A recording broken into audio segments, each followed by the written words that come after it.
What's going on, America? This is your man, Mike Doc Ranigan, coming to you guys live with the Patriot Business Alliance. And as always, we have our log dog, KC. How you doing, bud? Man, I am fantastic. I'm fantastic. Thank Man, you. love it. He's never any different. No matter what day of the week, that's the exact same answer because we got to speak that kind of stuff into existence, right? That's right. We also have a special guest here tonight, Rob. But you know how we kick our shows off, and we talk about those Wednesday wins. Try to get my words enunciated properly this evening. Been a long day, folks. So we're going to start with KC. He's always got a bunch of those W's. So let's talk about some of them wins that you had this past week. No matter how little, small, or indifferent, they all stack the same. Yeah. So I'm doing a sound check here, so I got to get you out of my ear because it seems like we're all right. But viewers, throw it in the chat if we're not. The Wednesday wins. What can I say? This has been a fantastic week. So Monday, Monday's always a slow day back, and you typically get a little rust on your whatever it is, right? You get a little rust on Saturday and Sunday if you take all of Saturday and Sunday off. And I know a lot of people were doing the hustle this weekend like me because I saw them, doing the hustle. But, it's a day and a half or so away from training with your team and working every day to build out that amazing team. But I will tell you what, on Monday, first and second deal of the day, the only two deals that were presented at both deals closed. Nice. Right. Yes. And what that tells me is that all the training is paying off. And that means that, everything from the warm call, the incoming call, right? That first lead, the internet lead, whatever the first ping, that hits your interweb page or whatever, that incoming from that step, actually all the steps before that to get the lead attracted to you, right? To attract and recruit a customer. But then all of the fact finding, the greeting, right? Everything that we work on to make sure that we are delivering the absolute superior best customer experience that we can, right? And it's, we don't have to be better than Doc Ranigan's law firm. We have to be better than we were yesterday. And it seems to me It's like got a ring to it. Better than yesterday. Doc Ranigan Log Farm. Yeah, it really does. It's kind of got a ring to it. So stand by. Right on. Anyway, that's my business win, personal win. Just, fantastic. Like little blessing today, personal win. I happened to be home running an errand in my neighborhood, and it was just about 2:45. And I was like, I'm going to just hang out here and wait for the bus because I don't ever get to be home when the boys get off the bus. And, I had to go back to work and finish up a few more things, but, I got about that little 45 minutes of self-care meant a lot to them, meant a lot to me. That made my week. Sure. So bam, those are my wins. Love it. Thank Love you. it. You're welcome, man. And great job, man. I guarantee, any additional time that we get to steal with our children, is precious. It's invaluable. So Rob, what's going on? Let's talk about some of your wins on Wednesday. Let's see. Yeah, that's right. Your personal. I was just telling Evan, our cameras, that I completed for the third time Good to Great, the book Good to Great. Okay. Which was one of my love that books that really revolutionized my thinking about business and how I wanted to approach it. So that was a personal win, I guess. I made my bed this morning. You did what? I made my bed this morning. Yeah. So I started this year off. That's beautiful. Yes. To make my bed every day, and which I've never done before. And I think you guys heard me speak on mentorship, right? I always start off with 2 W's. I don't hit the snooze, and I put my feet on the floor and stand up, right? So a lot of people told me after I said that, well, you got to make your bed too.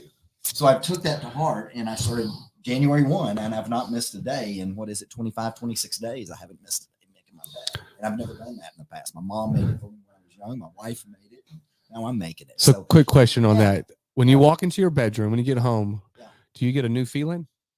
The sense of accomplishment is there when I leave. Gotcha. I really haven't put the perspective on it when I get home, but every time I look at it, it feels really good. Exactly. It feels So really good. it's So the- whether I'm coming or going, yeah, it does. It feels really good.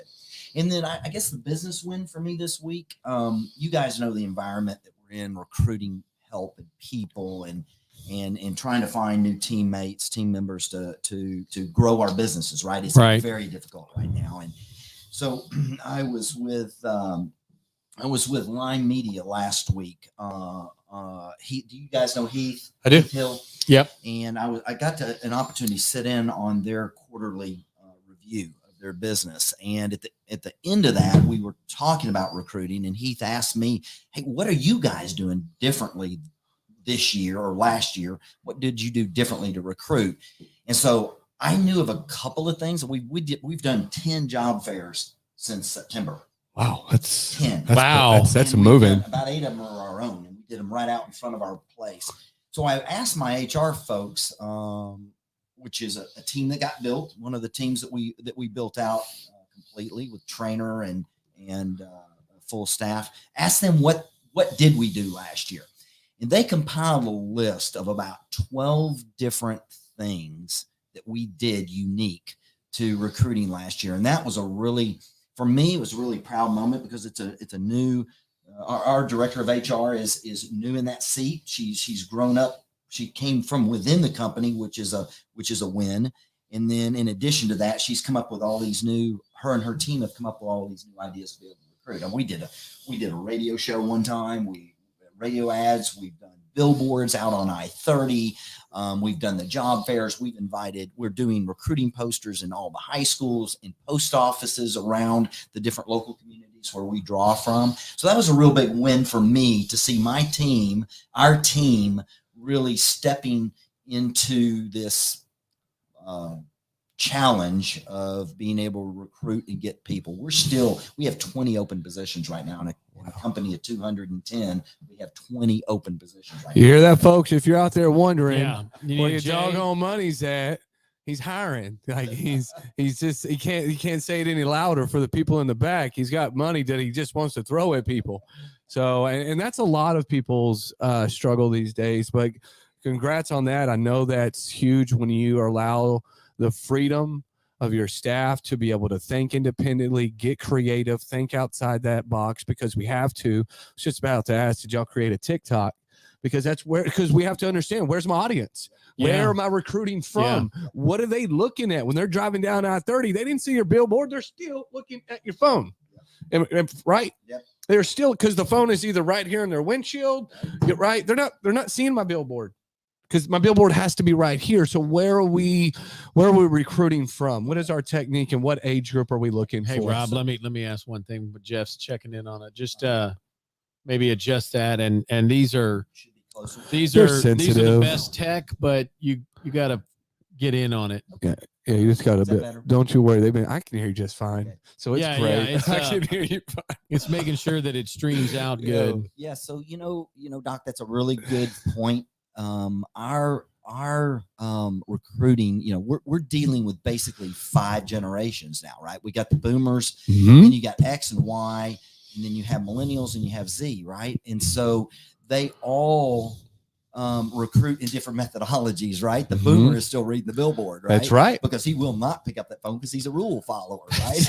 Most boomers are rule followers, so they won't pick up that phone in the car. And so we're trying, and credit to the team, they're finding different avenues to recruit and attract people. Yeah, and that's huge. Just commendable to allowing the freedom. And so we're going to get a little bit more into that, because that's what we spoke about. So some little bit of wins for me. It's kind of a bittersweet win for me. I went to my oldest daughter's final daddy-daughter dance, and it may sound kind of crazy, cheesy, but whatever. Like I had a great time growing up with her, or her growing up with us, and taking her to those daddy-daughter dances, and her turning 18, graduating high school, going on to that young adult, into this crazy, unpredictable world of, and it's so crazy. It's like they get to choose if they want to work or not. And then they're actually telling the managers, no, that's not how this is going to go if you want me to be here. Right. So it's like they almost understand, but don't understand their value. Right. and they're just so anywho. But that was very, very great for me with Haley, and super proud of her. She's grown into a magnificent young lady, and just bittersweet about that dance, but it was a huge win that she even said yes. Like she She's put her, 18 now? she turns 18 in March. Turns 18 in March. Okay. Yeah, graduating this year, and she's like, yeah, I was supposed to go to a birthday party with a friend, but I'll tell them no, I'll go with, you know what I mean? And we got to hang out, and she chose me over others, and that's huge. Business win. We hired another guy. You guys may have met him earlier, Jeremy. He comes from he's a Marine, Devil Dog, and he comes from the commercial industry. And he was just tired of the corporate environment, so to speak, and brings a wealth of knowledge to the team, a leader, go-getter, and another gentleman by the name of Brock. Pretty much, we're hoping Friday that we land our first commercial new build, right, for the roof, right? And like the number is like huge, and so we're excited. And we're excited about this growth. So on my vision board, I put a number, $35 million. Like that's what I want to go. And then when you said 60 million, I was like, holy crap, this is attainable, right? Because I'm putting numbers on that I'm thinking, okay, I want to grasp. Because at one point in time, $100,000 was unattainable, right? There was a time in my where $10,000 in my bank account was just, oh my gosh, I'll never get there. Right, that mountain was so huge, and now we're just consistently climbing different mountains and bigger ideas, and huge. You know what I mean? The sky truly is the limit if you become willing to put in that work, that sacrifice, understanding the culture, building teams, and that's exactly what we're going to be talking about a little bit this evening. So, KC, without any further ado, let's introduce. Oh, my bad. Audience, right? Audience, we want to throw it in the chat. Wins for sure. We're checking. So Wednesday wins, right? Grateful for, thankful for, something you earned, something that was the gift of time with your almost grown daughter. I mean, that's anyway. So audience, make sure you throw it in there, right? Because one of these, I don't know how we started on the Wednesday win deal, but I think that's one of the best things.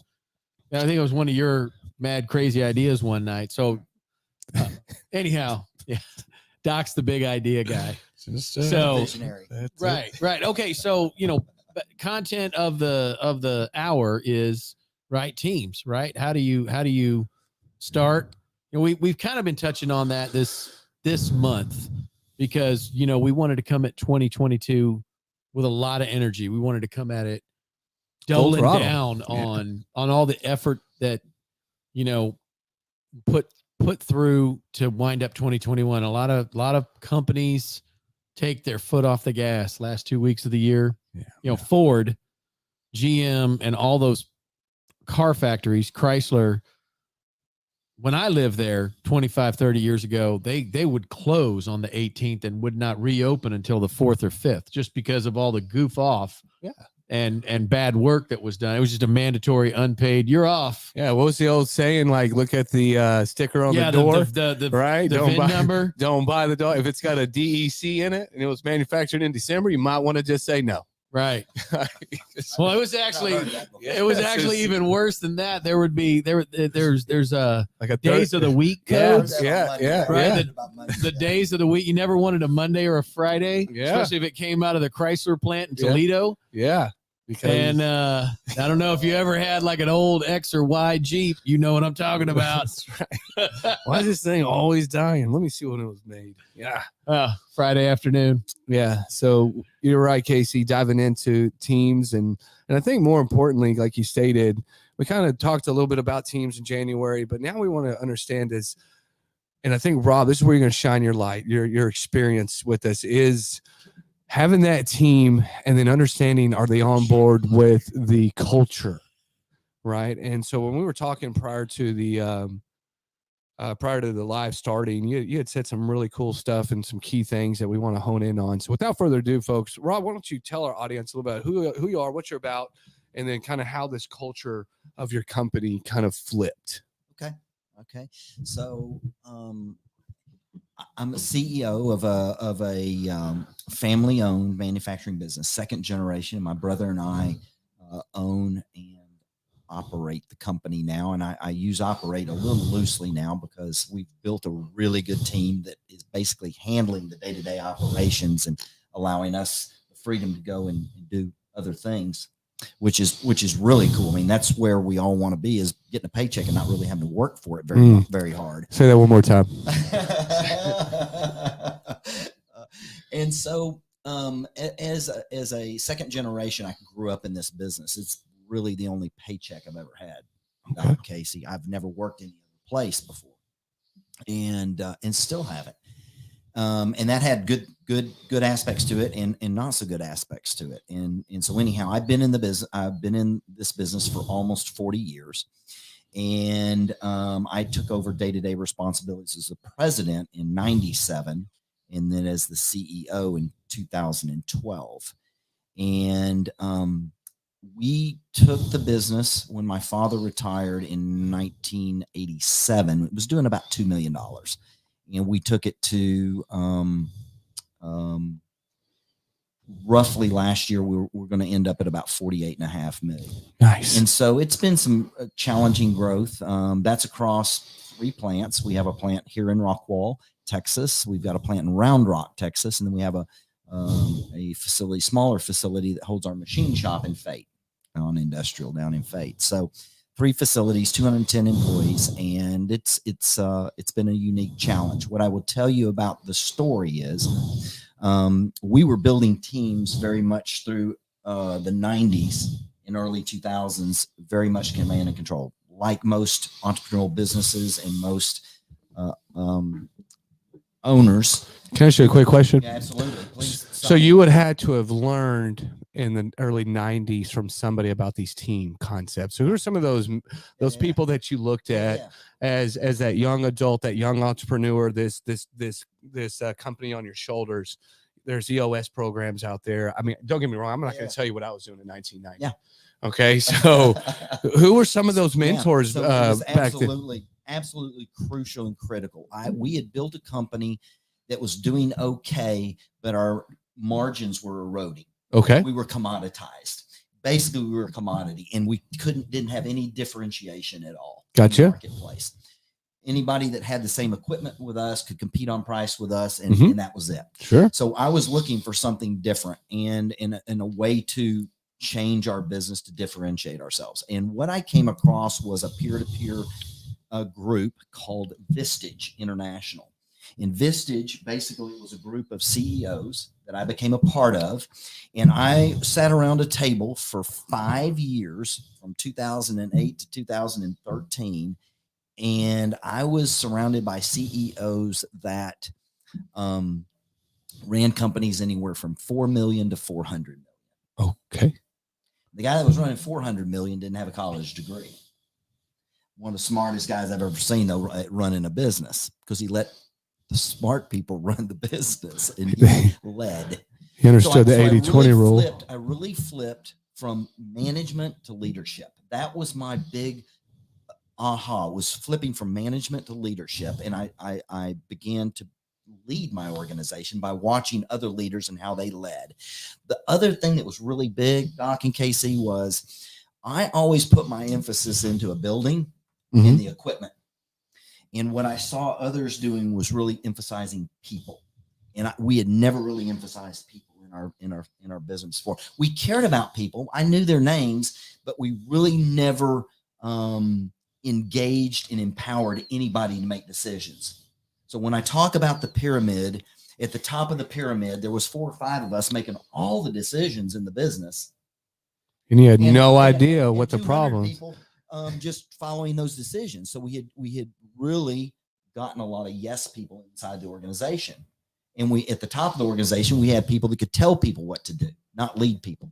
So that's kind of where it began, getting with a peer group that was in the process of growing their company and learning about leadership and teaching and doing what you guys are doing here with your audience is if you'll, what I would do is I would learn these lessons. I would take them back. I would think of them as a piece of clay. It worked for him in this form, but I would mold it to fit my company, and then I would implement it. That's into my huge. company. Hey, and I need to, I'm taking notes here, and I hope you guys listening at home or on the interwebs are, as long as you're not driving, especially you baby boomers, because apparently y'all are rule followers. It's news to me. Just kidding. But I like to put things in context. So 1997, and I know we're not going to talk about what Doc was doing, probably milk and cookies, right? High school graduation or something like that. Whoa, way Maybe off. watching Dragon Ball Z, whatever. It doesn't matter. But in the year of our Lord, 1997, people carried pagers, not smart computers, right? Pagers, Beepers. right? Beepers, whatever. And they were still pretty expensive, right? The second term of Bill Clinton had just started. Tony Blair was just elected to Prime Minister of England. The Khmer Rouge finally fell in Cambodia. Remember this? Like, I mean, just like I just want to. Well, I'm just saying, like that's why he's a lawyer. Put the context in, like where you were, right? A junior in college, right? Couple years out of the military, whatever, right? But I mean, like, very vividly remember how different the world was, how differently we communicated, where you had to pick up a piece of plastic attached to a cord, right? For the most part, like, did not have a cell phone or have a, pocket full of frickin' quarters, right? Or a calling card, as they, later sped that on away. But, what a different world between 97 and 12, right? And then that giant technology leap, right? Because by 2012, we're already in smartphone land. Yeah. The iPhone 4 is out. We've had we're at the beginning of that new era. Right. We're at the beginning of this new tech era. There's a whole new generation of workforce, right? You're now recruiting the Gen X workforce and phasing out your boomers or whatever, promoting up your boomers. And you've got to learn how to communicate to a whole new dynamic of very independent people, right? The most entrepreneurial generation that are, at least statistically, and we'll see what the next two do, but that our nation's ever seen, right? Which means, we're all latchkey kids and we know how to play with ourselves and don't necessarily play well with others. You're right. There's a really good point right there too that I'd like to bolt on to, and millennials are supposed to have 16 jobs through their career, and that's like they're moving every 2-point-something years or something. And a challenge for us as leaders is to be able to engage across all 5 of these generations, right? And millennials they've been the hardest to reach, but we have to create the environment that keeps them engaged and I guess exploring is the word I can come up with, that they feel challenged, right? So that they will stay with you and sustain, because there's nothing that kills you worse to have a integral part of your team leave and then try to replace that once you spent all this time, money, energy in getting the tribal knowledge into them, and then they're running it. And millennials they grew up with that cell phone in their hand, right? So they know technology better than anybody. And we have really, inside our business, we've really embraced that and embraced their knowledge of technology, and it really has helped them stick around. Well, so that's going to come back to that culture. So you had stated, if I can just kind of recap, you found this company.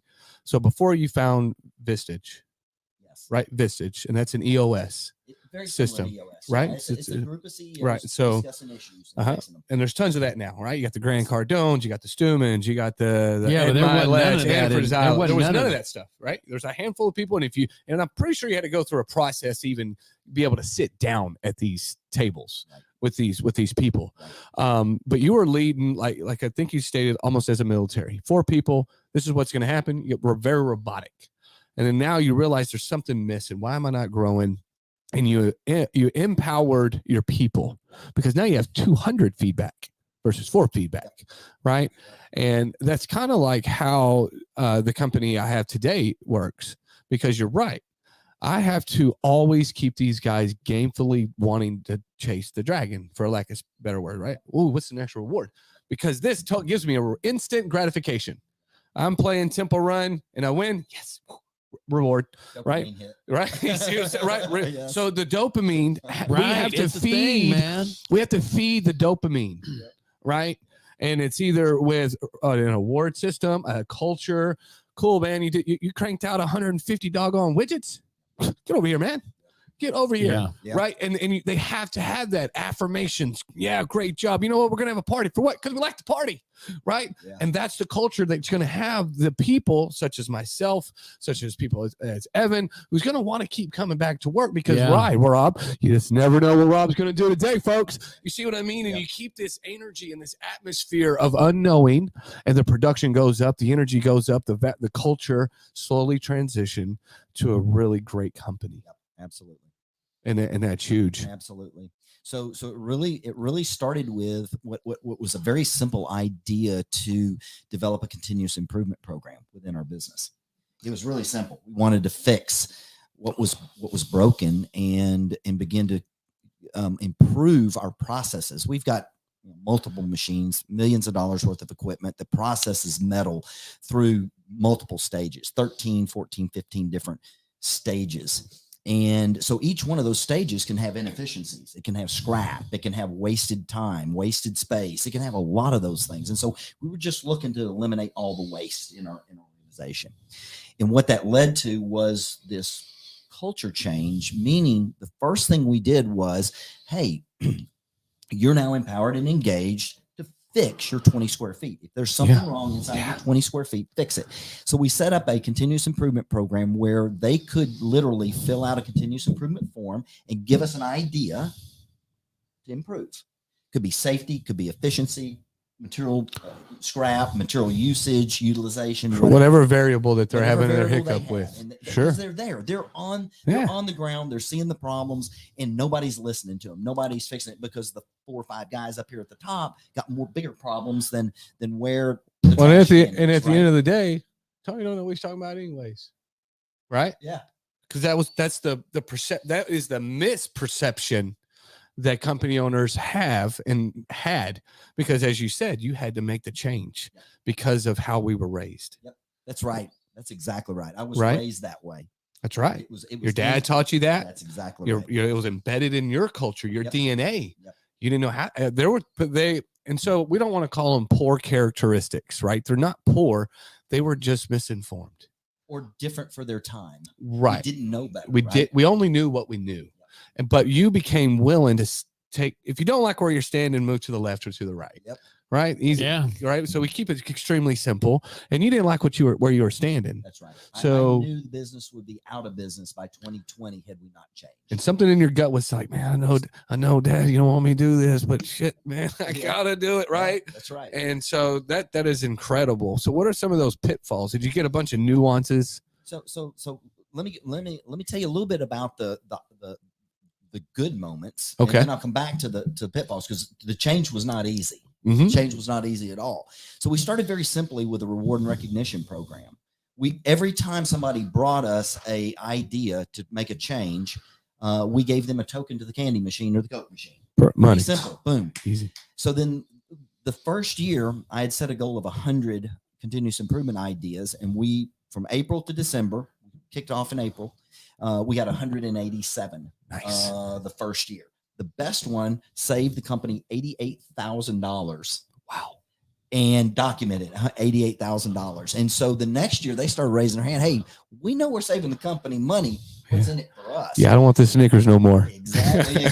So we had to put in a kind of a different program. We upped the Sure. program. We started giving hats away, T-shirts away, Lean Champion shirts away, and then we also gave gift certificates. And then we got one of those big publishers clearinghouse checks for the best idea for the whole year. Sure, the most savings. Yep, the most savings. And so we would do that. That lasted about a year. And I was looking for something else. And we came across a company called GainShare. And so we actually instituted gain sharing. Very simply, if we give them 5,500 hours to do the jobs this week, and they do it in 5,400 hours, we take 100 hours and we bank it at $55 an hour. We bank it over here for them. Nice. And they do that 4 weeks in a row. It's $20,000 or $22,000, right? And then we split that up pro rata with everybody in the company, less salesmen and less executive team. Yeah. And so everybody participates in those savings and those efficiencies. Yeah. And so Wow. we were able to do that. And that was a stair-step approach. That took us 4 years to put all those things in. But last year, guys, We had 1,600 ideas submitted with 200 employees. We had 1,600 ideas submitted, 1,286 implemented process improvements inside the company last year.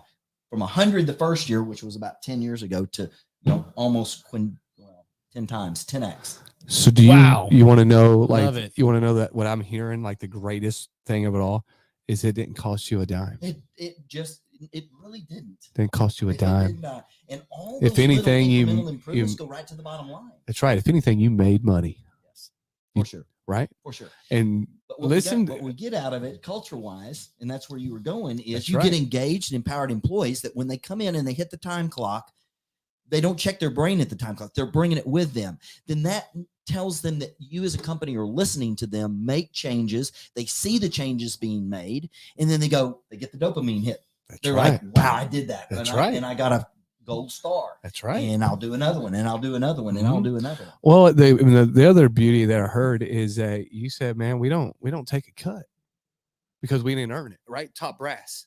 We didn't earn this money. We didn't earn it. My guys down here earned it. And so we're giving it right back to you Yeah. because it didn't cost anybody anything, just an idea and a forward thinking approach. Right. Right. So it's not even on your balance sheet. There's no change. There's not a change. There's no change, Not a change. but there is a huge change. culturally, you can't Right. You can't buy it. can't understand how much it means to people to come in and have their opinion and their ideas valued.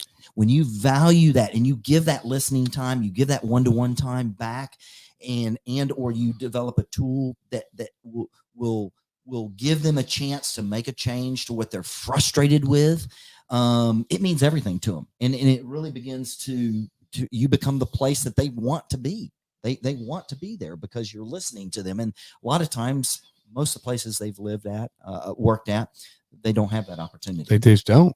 And here's the beauty behind that. And chime in anytime, Casey. But, is you are going to attract those 20 people because of the people that work for you or with you, rather. Right? You're looking for. So I would say when you go back to work tomorrow, be like, yo, anybody finds me 20 people to come to work, $100. Right? Give them that reward. And I promise right. you will have your 20 people before you know it, because out of 200 people, they know 20 that want to come and work with their friend because they're so excited about your culture. I mean, correct me if I'm wrong, Yeah. KC. People are knocking down your door to come hang out and work with you. You had to open up another office in Terrell. You know what I mean?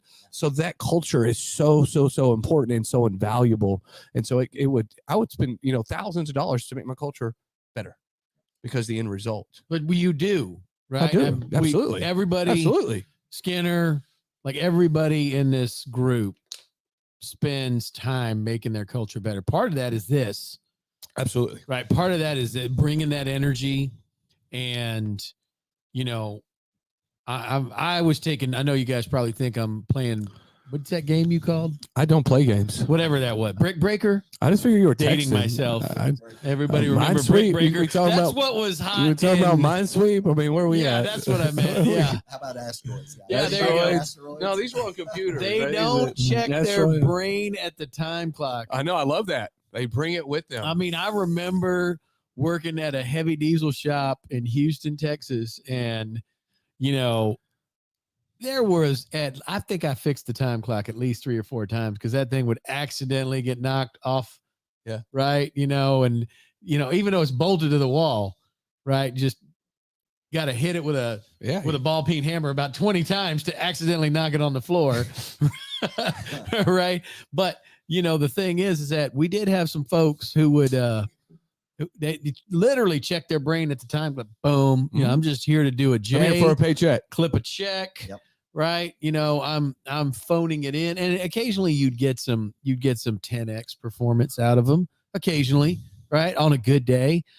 But they were not engaged, right? They were there because they had to be there. They were there for the grind, and they were just there to do the grind and nothing more.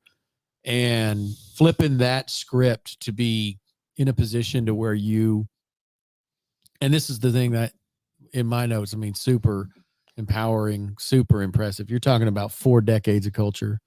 It was tough, and that's where I was going to go with the difficult part of it. Mm-hmm. But let me add one thing, guys. This is having 200 people work on your business in your business is incremental innovation.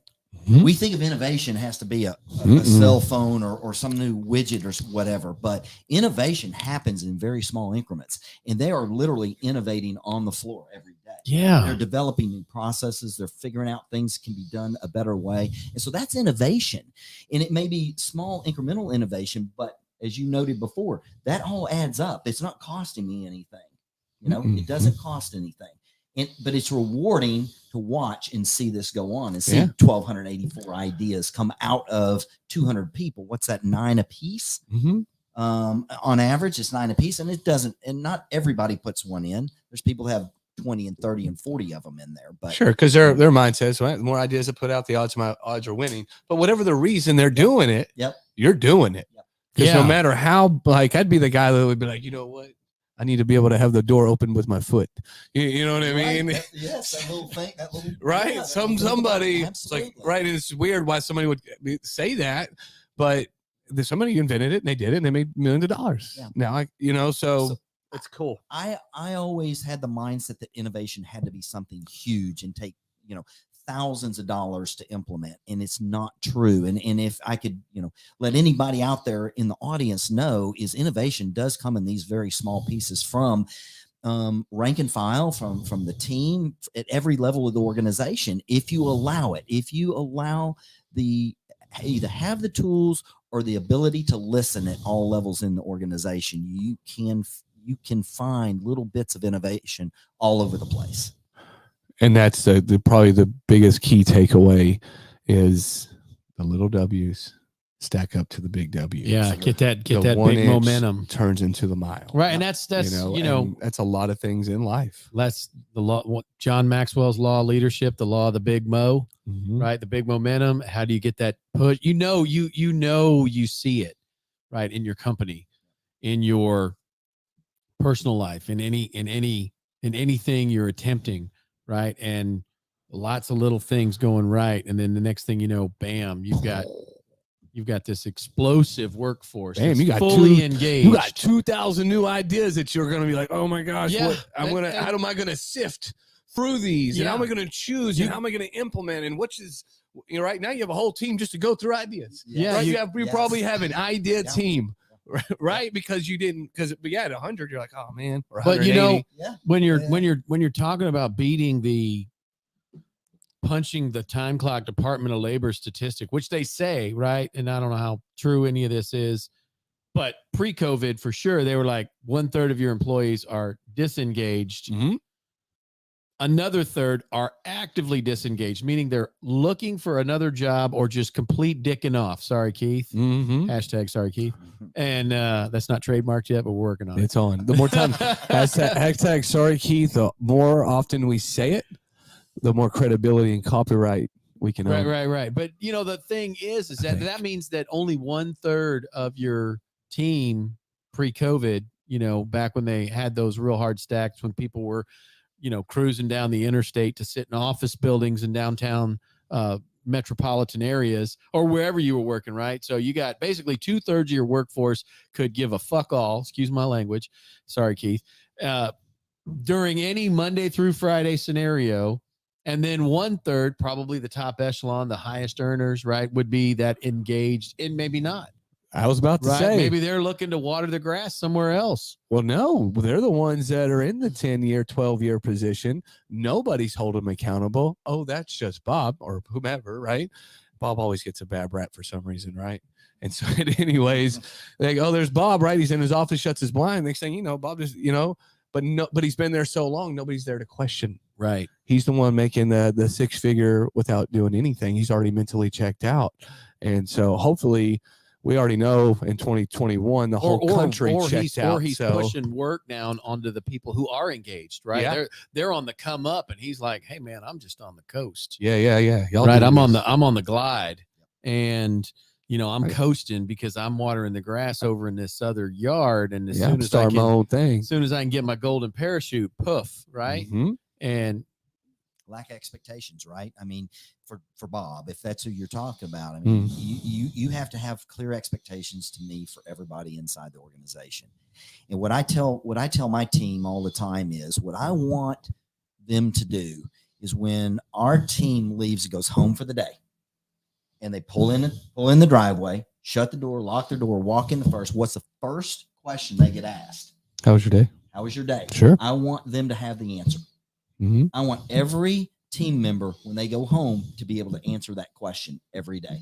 So we have metrics, measurements, expectations, results that we have for everybody inside the organization, so they know at the end of the day whether they had a good day or not. How their day They can answer was. that question. Yeah, exactly. And some days they go home and they know they didn't accomplish what they needed to accomplish, and they have to tell, I would assume they would tell their spouse or their significant other about No, that. she's tired of hearing that. She is tired of hearing the excuses. I'm telling you, she don't even need to know how the day went, depending on how long Like, you did stayed you in the make car. some money today? That's right. Did you close a deal?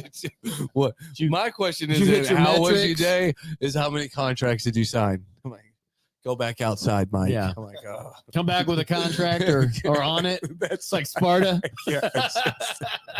So it's a little tougher out there for those entrepreneurs. Yeah. And it is, right? In developing that culture. And there was a question I wanted to ask you, but I think you answered in what you said was more of how do you evaluate your team and make sure that they're still excited about the culture that you developed.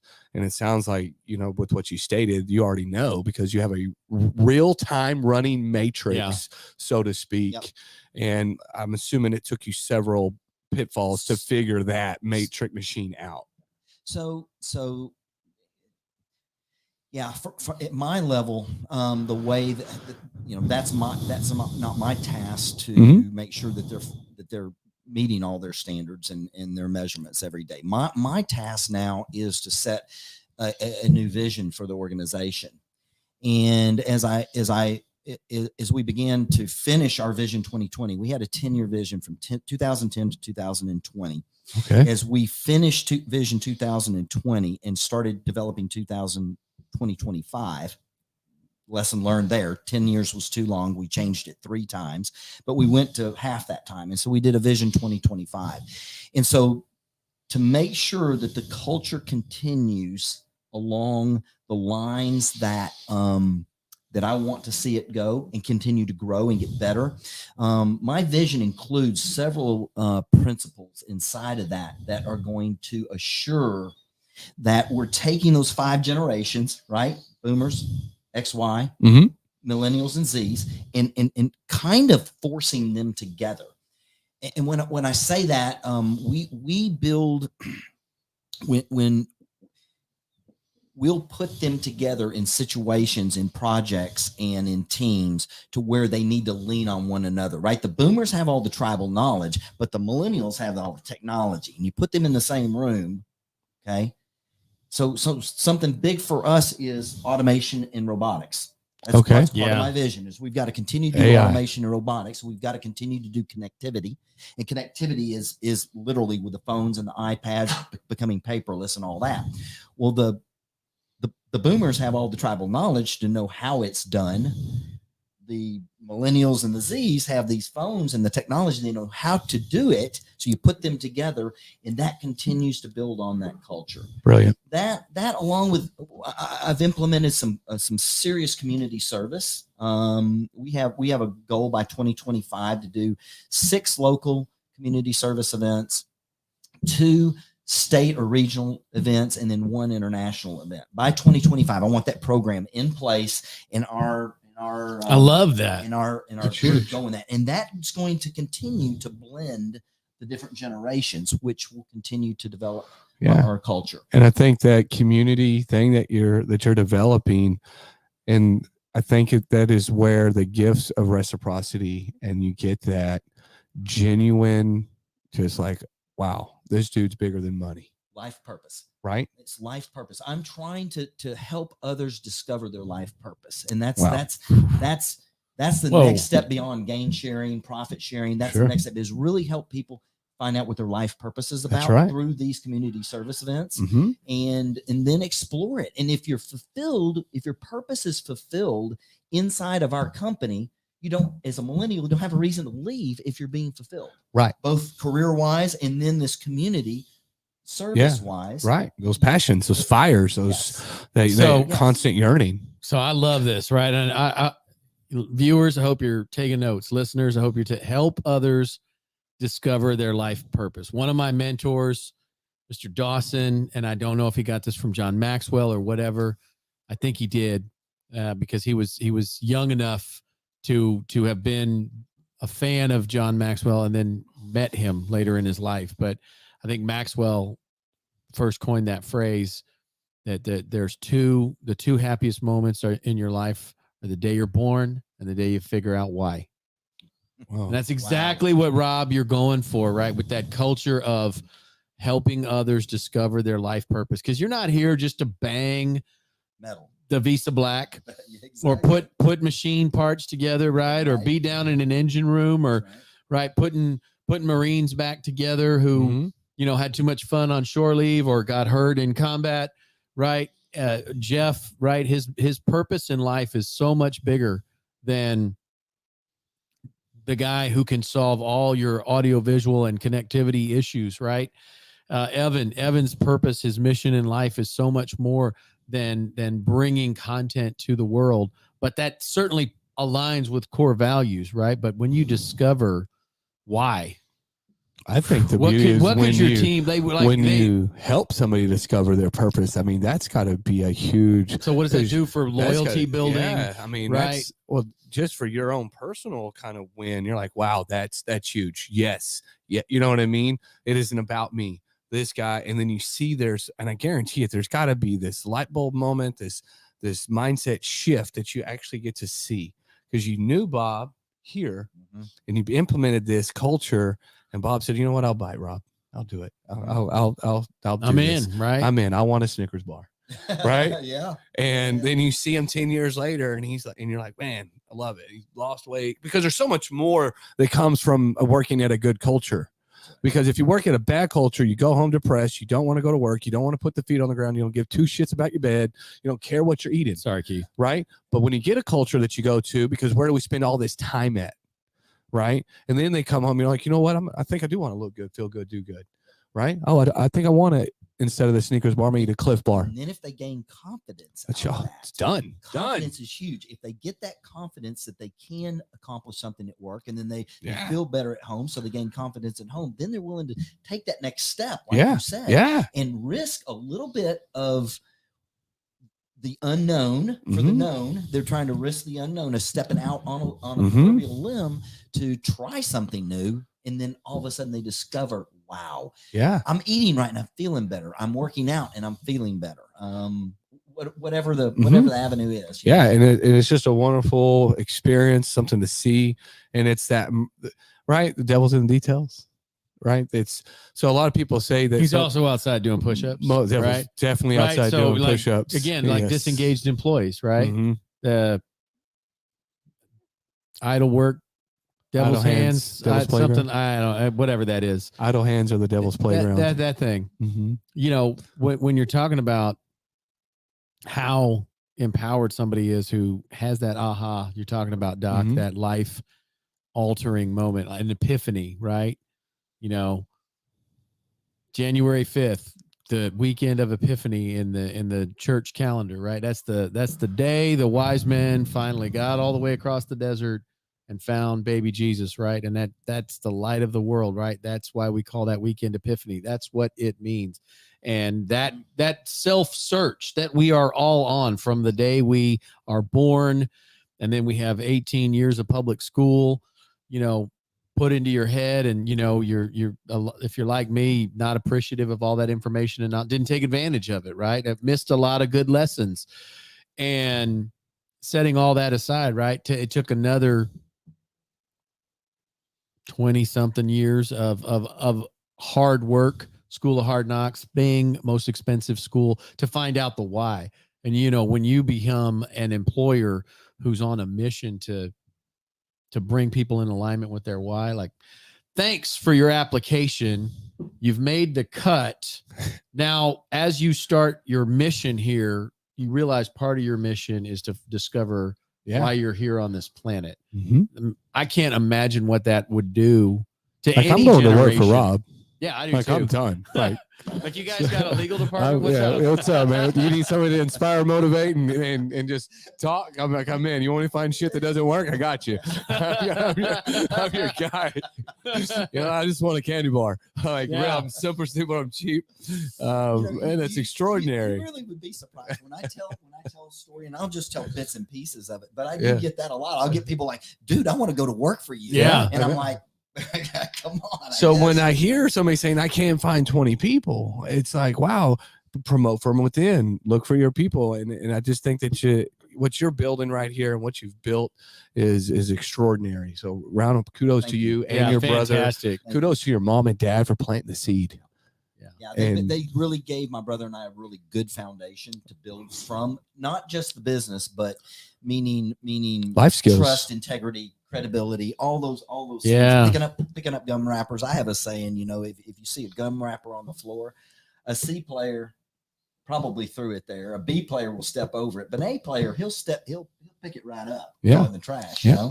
So we're looking for A's, Mhm. Yeah. and they're a lot harder. to I'm looking find for right now. coachable bees. You're looking for what? Coachable bees. Coachable bees. You, Okay. you know, because I'd absolutely. rather invest, develop, and show them their potential. Because if I come in and he's an A, he's probably gonna be an A-hole. I mean, because pride, ego, there's a lot of stuff that comes with somebody that's already, that guy, Right. that person. There's a bravado behind it. And when you take those C's and those B's, like, I appreciate people overlooking those guys. The only problem was is nobody's told them they could do it. Nobody's empowered them because they just don't know what they don't know. Because I was a C player because I didn't know. Like, I did throw it on the ground, right? I wasn't taught by my, by my upbringing. Right. I moved 22 times growing up, and my parents Wow. did not join the military. Wow. This is all within a 30-mile radius of DFW. You see what I'm Wow. saying? Yeah, I do. So, like, it's normal. So what my normal was extremely abnormal to where you were. You know what I mean? Yeah. Yep. And so, like, I'm looking for Thank you those. for recognizing my parents, because that is a big part of who I am Mhm. and who my brother is, and that's one of the reasons we've been able to be partners in the business and to get along. You think about two brothers being able to work together. Could imagine. And a lot of people go, "I can't believe you guys." Well, the first 4 years was kind of rough while we figured out our territory. But then after we figured out our territory, he was very operational. I was very sales. I was financial, and he kind of liked the people side of it. So we just kind of naturally split that, and it's worked. That's obviously. awesome, man. That's again, it's all about alignment. And I get what you're saying about recruiting, right? You want to recruit people that you want to attract, recruit, and retain. This is something that my mentor, Mr. Dawson, says, "Doc, you're really good at attracting, recruiting." And I totally love the diamond in the rough, right? You're somebody on the come up who just needs a few, I'm a bad you need news some of Terry this kind of dirt team, chipped off of them, right? It looks like it looks like coal, right? That you start working on it, you start chipping off the dirt and hitting it with with a polishing rock or Mhm. whatever, right? Next thing you know, you got something really good there. But that takes a huge investment of time and got to have alignment with core values, right? So I get, you want somebody who's going to realize that when they're walking through the physical plant, Mhm. That it's everybody's job to make the place great for everybody. Now, I do think it's important as a leader to pick up the gum wrapper, to do the dishes, to be Mhm. when it's time to have a meal and fellowship together as a team, right? Leaders eat last. Yeah, Right. absolutely. Lesson from any leadership, whether it's the military or not, right? The leaders serve and they eat last, right? And they lead from the front, Mhm. pick up the trash. Yeah. Do the I'm not dishes, too good. take care of your people. Yeah. But I get what you're saying, that you want somebody who's got that attention to detail to go, that gum wrapper is, that's not what my space is going to look like. And I Right. don't want any of my colleagues, right, my team members, in this, right? I'm still part of this team. Yeah, I've got this title that says I'm blah, blah, blah, right? In this hierarchy, and there's hierarchies and everything. But why are you too good to Bend over. bend over and pick up something that blew in on a windy day or whatever? Yep. Well, guys, I'm gonna be that. I'm gonna be that guy. Okay, and I just want to say, Rob, thank you so much for coming on, taking your time out of your busy day, your schedule, hitting us with some real value. Understanding being a business owner is hard, no matter if it was just given to you. You know what I mean? Because as a business owner, we don't fight the challenges of every day. We fight the challenges. Am I going to be here in 10 years? Am I going to be here in 20 years? And you know what I mean? We have to begin with the end in mind. And so we kind of leave this. I would say if anybody wants to get a hold of Rob, but you ain't getting a hold of Rob. I don't know how we even got him on the show, folks. Like this is abnormal for him to step in. But thank you. We greatly appreciate it. Yeah, no, really, Rob, so here. You're a pillar of the Rockwall community, and so that's huge that you became willing to come in, just give us some light and shed some ideas. Like you've given me a ton of ideas in retrospect on how I can continue to empower the people that work with us. Anybody that comes into any of the business that I hang out with, they're like, "Hey, I can't wait to work for you." I say, "Great, I can't wait to work with you." Yeah. Right? There's a whole different, just by changing the word is immediate empowerment. But we're at the top of the hour. Casey, you got any save rounds? Look, yeah, what you said, words are weapons, right? And it's all about the mindset. And if you build the team mindset, which is clearly what Rob and his brother are doing, right? Starting in a garage, right? Jeff Bezos started in a garage. Rob and his brother started. I mean, this is something you can all do. And what we're talking about on this broadcast is real life application of things you can do. All it takes is the courage to do it and the right level action. Yeah, a little bit of thank you so much, sir. A little bit of action, man. A whole lot of faith. Right. Mountain to move. All right. We'll see you next week, y'all.